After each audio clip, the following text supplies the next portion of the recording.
Hello, beautiful people, gorgeous souls, inspired folks. Thank you so much for being here with me today. I am so excited to welcome you to the official first edition of the Monday Mindfood series that I am starting. So this series is all going to be about what podcasts or books or blog posts or Instagram posts I have followed or really resonated with in the last week that I think would be excellent for you guys to check out. So sometimes they will be really recent like it is today. Sometimes it will be older material that I've recently read or dove into. But in quick 5 to 10 minutes, I promise I'll keep these ones short, unlike all my other ones have been. And I just want to share with you guys what has really been resonating with me and what has been moving me forward and moving the needle forward in the last week. So without further ado, let's get into it today. Today's episode is about a podcast by Mind Valley. I will link the specific podcast below, but I have just started getting into these guys. This is actually, ironically or interestingly, I suppose, the first podcast by these folks that I have listened to, and it like blew my mind. It was so good. So actually, hang on. Let me get the actual name for you. I guess I should have prepped that part, right? So it is called the Mind Valley Podcast, and it's Marissa Peer on creating an abundant money mindset. So the way I came across this is I was leaving work on Friday, and I wanted to listen to something on the bus, and I just let my intuition guide me to whatever seemed interesting. I have a couple podcasts that I normally fall to, but today I was just feeling like something a little bit different. This one was newly posted as of, I think, Thursday, and it just seemed really interesting to me, so I listened to it, and I'm so glad that I trusted my intuition and gave it a listen because it was the bomb. It was so good. So, as you can tell, I am raving about it already. I have already told all my friends, you have to listen to this. It was, like, mind-blowing. So, let's get into it. What was it about? So, it starts off, Marissa Peer talks, and there's two parts to this podcast. So the first part is, actually I guess technically there's three parts. So there's three parts where the main podcaster is talking, that's the first part, and explaining his story a little bit. And then in the second part of the podcast, it is Marissa Peer in she's speaking at a session, I think at a university. She's doing a speak. And so it's a part of that speech. And then the third part is actually really cool. It's like a hypnosis style part where you actually go really deep into your thoughts and your emotions about this part. And that's the part, like they even say a disclaimer right at the very beginning that if you are driving, which a lot of people listen to podcasts when they're driving, please pause it so that you can get the best out of it. So I actually stopped listening to this podcast when it got to that part, and then I finished it when I got to my partner's home. When I could listen to it in a quiet area and I could really go through the hypnosis without being distracted or being afraid of like missing my bus stop, because that's totally something I would do. So I wanted to prepare for that, and I just paused it. Okay, so what did she talk about? So where Marissa's coming from is she used these two really hard-hitting examples, and you'll have to listen to it. I'm not going to completely explain it. Please go listen to it. It's 30 minutes long. But she had 4 points that really stuck out to me that she says during her speech portion. And the first one, or the first two, I guess, is that she had been working with these people who were making huge amounts of money, but because they had grown up in money scarcity environments, so either their families had never had money, or they just had never had money, or both, they spent it all immediately. And so the two key examples she uses is she worked with a regular chef worker, regular person, who won the lottery. He won $50 million in the lottery. And within 3 years, guys, he had blown it all and was back at work. And so she talks a little bit about that example and how that can happen. And then she talks about rock stars that were earning, $4 or $5 million per year for the length of their career, and then all of a sudden their career is over and they have no money because they never learned how to invest. Their family never taught them how to invest, and all of a sudden they're broke. And that actually really resonated with me because if you guys have watched my weekly vlog, you'll know that I had a bit of a rough week last week because I've recently also come into a bit more money, a higher paying job, a pretty substantial jump, and that jump, in my mind, I was like, oh my gosh, I have all this money, I have all these new things, I can do all of these things that were on my vision board. Like, I got my vision board here, I have my digital vision board, I can do all of the things, but like, I I got to be smart about it, right? Like, I still have to learn the lessons of being smart with my money, investing my money, paying down future former investments, and putting money back into the system so that it can come back to me tenfold. That's the lesson I still need to learn. And so those two stories really resonated with me because I felt like I was just in that example, not with $50 million, obviously, or even $4 million or any millions of dollars, but in my own little mini version of that, I was going through that same experience. So that really resonated with me. Another little key thing that I thought she said that was really cool is you can't fix, and sorry, I have my notes here, so if you see me glancing down, I just want to make sure I don't screw up what she says. You can't fix what you don't understand. You cannot fix what you don't understand. And then she says you cannot heal what you don't feel. And I think that those two are so foundational because especially and this is something I think I want to get a little bit more deeper into, but like, especially when you're going down a bit of a spiritual journey or you're trying to figure yourself out, you're starting to learn how to manifest and visualize, I think that a lot of people have this fear of recognizing where they are right now because the mind says, well, or like the way you think about it is, well, if I am where I am right now and I don't like where I am right now, then if the more I think about where I am right now, the more I'm going to create where I am right now, and I don't like that because where I am right now is bad, therefore I'm not going to think about where I am right now. And all you do is you just continually make all of these like future plans, but if you don't know where you are right now, you don't know what got you there. So you're kind of you're doing yourself a disservice because you're not learning about what habits got you to where you are right now. How can you fix something if you don't understand it? You can't fix a VCR without, figuring it out, or you can't build IKEA furniture. I mean, sure, you'll probably stumble through it, but having some instructions helps, or having YouTube, like if you want to learn how to fix a tire, you use YouTube. Everyone needs instructions, and you can figure it out on your own. I'm confident everybody listening to this can, but like, why do it the hard way? Why not just take the time, read the instruction manual, and then do the steps so that you don't misstep? So I thought that was really interesting. And then the fourth piece that I thought was very, very interesting is so true, and we're seeing this more and more, especially in the visualization that we're doing, is your mind goes for what's familiar. So if having a $0 balance the day before you get paid is familiar, your mind will always go for that. And that is what I was getting caught in, is I all of a sudden had way more money than I'm used to having in one pay period, except that I'm used to having no money left within a couple of days of getting paid because that was just the way I had to pay my bills. That is no longer the way I have to pay my bills, but that's still the story, that's still the familiarity. So I have to make it safe to not be that way. I need to make it familiar to not be that way. And so the second part, or the third part of this podcast, where she goes into I guess it's a hypnosis, I think they call it. That's where you really kind of identify what those thoughts, behaviors, where they started, and really, really, really start to break free from them. And I thought that was so foundational. So while they were talking, before I even did the hypnosis, these ideas and these like thoughts were coming into my mind, and two specific examples came to me of where my money mindset was really set as a child before I really understood what money was, or if it could be limited or not. The biggest one that I want to share with you guys today was when my sister got married. My sister's quite a bit older. She's 16 years older than me. So she got married when I was 8 years old, and I was her flower girl. It's a little old for a flower girl, I know.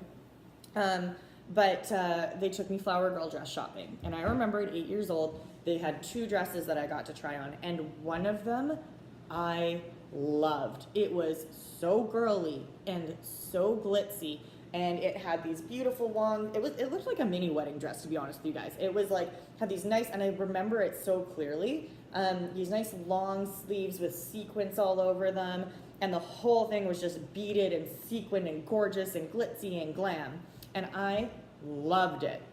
Second dress was a more typical flower girl dress. So it's, your like white satin tank top with like a colored bow and then a poofy skirt.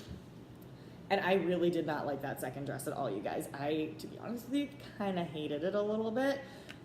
But I knew it was about a third of the price of the other dress. And I remember for the first steps, the first memory I had when I was listening to this podcast, where I denied myself something I wanted at 8 years old, and I did not tell them, or I didn't push for this dress that I wanted. I loved that dress. I thought it was so beautiful. And it just made me feel gorgeous just being in it.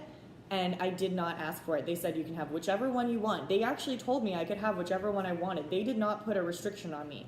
And I told them that I wanted the other dress that I hated because it was cheaper, because I knew it was more affordable, and because I felt guilty asking for the thing that I actually really wanted.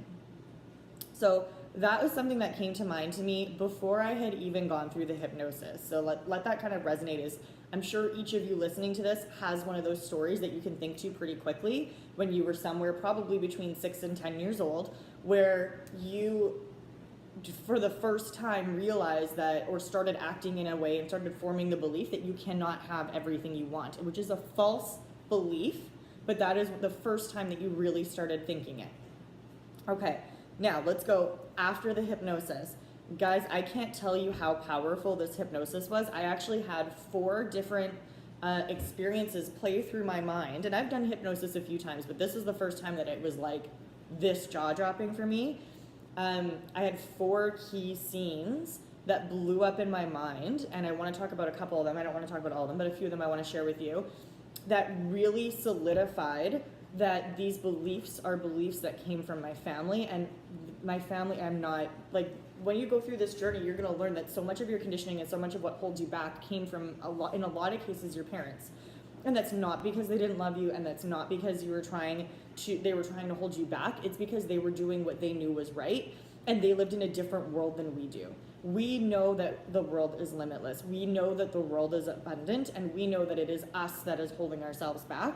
Our parents, and especially my parents who are quite a bit older, they didn't grow up in that world. My parents are baby boomers. They grew up in a world that was still very afraid of war. They grew up in a world of scarcity. My parents were both poor growing up. They were both from larger families. Like, they grew up learning how to survive. But I don't need to know how to survive anymore. I know how to survive just fine. I want to thrive. And so I want to share with you guys a couple of the other things that came to me through this podcast. One of them, the first scene, and this one, the 2 that I want to share with you that were so foundational, one of them was when I was so young. I believe personally I should not remember it. I think I was probably 4, maybe 5 when this happened. I got brought back to, I was in a car, and I was wearing a Christmas dress because my parents, I don't know if your parents did this, but my parents always bought me a Christmas dress every year for Christmas. It was a new one because you didn't grow out of them every year. So I was in the back seat of the car. My dad was driving as always. My mom was in the passenger seat. I was wearing my Christmas dress, and it was evident that we were coming home from that year's Christmas party. And I can tell you exactly which Christmas party it was. I can tell you exactly what I did at that Christmas party. And this is something that I did not consciously remember this memory literally until this hypnosis came up. And so what we talked about, or what I experienced, was being in the back seat of the car, driving home from Christmas. My parents thought I was asleep. Maybe I was, and I was still processing. I have no idea. And they were fighting about money. They were fighting about Christmas presents. They were fighting about not having enough money. They were fighting about not being able to afford Santa that year. And that was the first one that came to me. The reason that one sticks out in my mind of the 4 is because I was so young. I was either 4 or 5 years old when that happened. And I have never, up until this point, had a memory from that age. I don't remember anything from, probably my youngest memory up until now would have been when I was like 8 or 9. Would have been, my sister's wedding. So roughly around when I was around 8. I don't really remember anything before that. And so this is the first time I've gone back 2 years from that. So very, very cool. The second one, and this one was huge. This one I get chills just thinking about it, because I think this was the one that really, really, really did a number on me. We were in Florida. My parents took me to Florida for the first time. We went to Disneyland when I was 6 years old. It was the first time I'd ever been on a plane. And while we were there, we stayed in I think it was a condo. I don't think we stayed in a hotel. But we were walking around, and there was this really cool, like China, I'm calling it a China shop, like as in they had like little antique China plates and crystalware and like all of the breakable shit that we could not afford as a family. And I really wanted to go into the store. I thought everything was so pretty. So my mom says, okay, great. I had a backpack on. She says, great, let's go into the store. My dad stays outside. So we go into the store, and there are signs everywhere that say, you break it, you bought it. So you can imagine where this is going. If you know me, you know I'm a klutz, so this is probably pretty obvious at this point. Signs everywhere say, you break it, you bought it. My mom pulls me aside and she says, do not touch a single thing. Do not touch a single thing in this store because we cannot afford this store. So you can look, but do not touch. Great. Every kid's heard that a million times, I'm sure. Or maybe it's just me, I don't know. But so I heard that and I said, okay. And there was a crystal chess set that was, for whatever reason, very, very interesting to me. And this crystal chess set was sitting right up front, and it was just speaking to me. It was so beautiful. I just wanted to touch it so badly. You guys remember I was 6 years old, and of course, what do? I reach out and I touch it. And I can literally, this is a memory, guys, that I did not maintain. Really? Okay. This is a memory that I did not maintain, that I did not consciously have literally until this moment. Like I did not remember it. Okay. And so in that moment, I could remember in such clear detail the feeling that I got walking into this store, that feeling of true wonder as I walked into this gorgeous store where everything was shiny and everything was beautiful and everything was pretty and polished and gorgeous and just felt opulent, and it just felt glamorous, and I had never experienced that before, and I just felt so cool. And then I remember the fear that came from being told you can't touch anything here. The things that belong in this store are not for people like us, essentially, was the message I got. And I remember that fear and that closing off and that closing down and thinking, oh, I don't belong here. I don't belong in this. And then I remember falling totally in love with this beautiful chess set. And I touched the queen, and my mom said, don't touch that. And the shock of her saying, don't touch that, made me like this, and I broke it.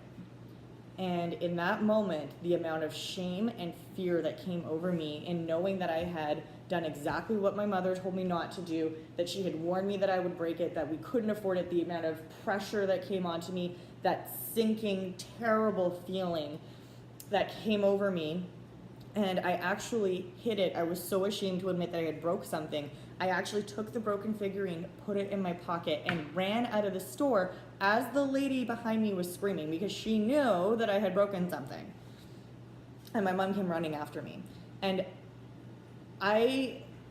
So that's the end of that story. But like, just think about that, what that does to a child to have been for the first time ever in this beautiful place that is inspiring and feels wealthy and rich and opulent, and then not only to be told that it's not for you, but then to have broken something and basically been chased out of the store. Like, that shit does a number on you. So this is a memory that I now need to process. I'm going to be journaling a lot about it. I really need to release it. But what's really cool about this podcast is that not only does she explain the rationale behind it, then she takes you through this hypnosis, and then she tells you how to break that belief. She tells you and she walks you through it. And so that practice is one that I can tell that this is the deep-seated thing that I need to work on quite a bit, and I'm sure there's many of them, but that's one of the things that I really need to release. And so I will be listening to this podcast again, probably nightly for a little while, to really release those stories and to see if new ones come up. So this has been way more than 5 minutes. I apologize. She is way more succinct than me. This whole podcast happens in 30 minutes, which is about how long my review was, so I apologize for that. I will link it in the show notes below. I hope you like it. Give that podcast a listen. You will love it. It was transformational for me. I was almost crying when I came out of that hypnosis. And what those two stories alone mean for me are going to mean me shattering beliefs that I didn't even know I had, and shattering familiarities that I didn't even know I had, so that I can move up faster. So I can't stress enough the importance of listening to this for yourself. I think you're gonna love it. So without further ado, give it a listen. And that is your Monday Mind Food. And I will see you guys next week. Bye.